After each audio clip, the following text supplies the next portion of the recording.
2 రోజుల నుంచి హల్చల్ చేస్తున్నటువంటి విషయం ఏంటంటే, యూనివర్సిటీ ఆఫ్ కాలిఫోర్నియాలో జరిగినటువంటి H-1B వీసా ఫ్రాడ్. సో, జనరల్‌గా అది యాక్చువల్‌గా యూనివర్సిటీ రిలేటెడ్‌గా జరిగినటువంటి ఫ్రాడ్ అని అర్థమైంది సోషల్ మీడియాలో న్యూస్ చదివిన తర్వాత. సో, అసలు ఏం జరిగింది? వాళ్ళు ఎలా ఫ్రాడ్ చేశారు? ఎక్కడ ఈ ఇన్వెస్టిగేషన్ అనేది స్టార్ట్ అయింది? ఎవరైనా రిపోర్ట్ చేశారా? లేకపోతే యూఎస్‌సిఐఎస్ వాళ్ళే ఫైండ్ అవుట్ చేశారా? సో, ఎందుకు వీళ్ళిద్దరు దొరికారు? సో, చెప్పడం కూడా అన్ని న్యూస్‌లో కూడా వీళ్ళిద్దరూ మన తెలుగు వాళ్ళే అని చెప్పి అన్నారనమాట.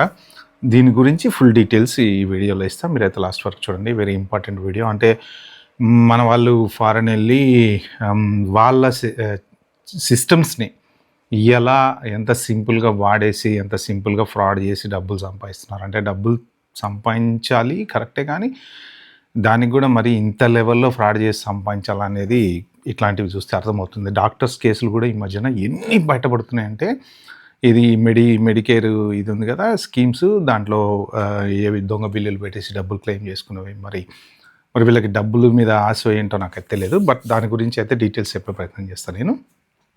అసలు యాక్చువల్గా ఏం జరిగిందంటే, అందులో ఇద్దరు ఇన్వాల్వ్ అయ్యారు. ఒక పర్సన్ ఏమో యూనివర్సిటీలో ఒక మంచి పొజిషన్లో ఉన్నారనమాట.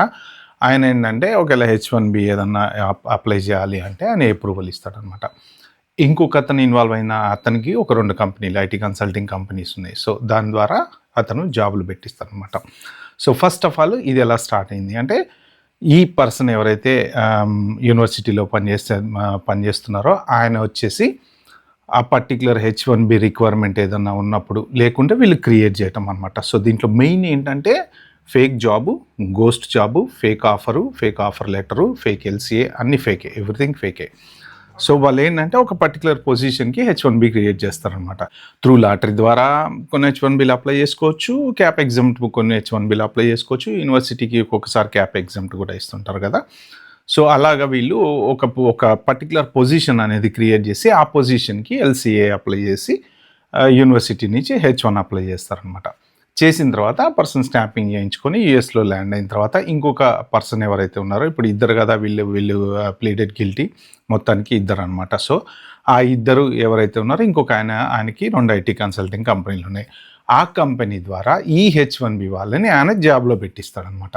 సో, అంటే ఇప్పుడు వీళ్ళ LCA తర్వాత వీళ్ళ చేసేటువంటి జాబు ఇవి అన్నీనేమో ఈ యూనివర్సిటీ పేరు మీద ఉంటాయి. అలాగా వీళ్ళు రకరకాలుగా H-1Bలు అప్లై చేస్తూ వచ్చారనమాట. సో, అక్కడ యూనివర్సిటీ పేరు మీద ఇష్టం వచ్చినట్టు H-1Bలు అప్లై చేయటం, కానీ వాళ్ళు అక్కడ చేయరు జాబు.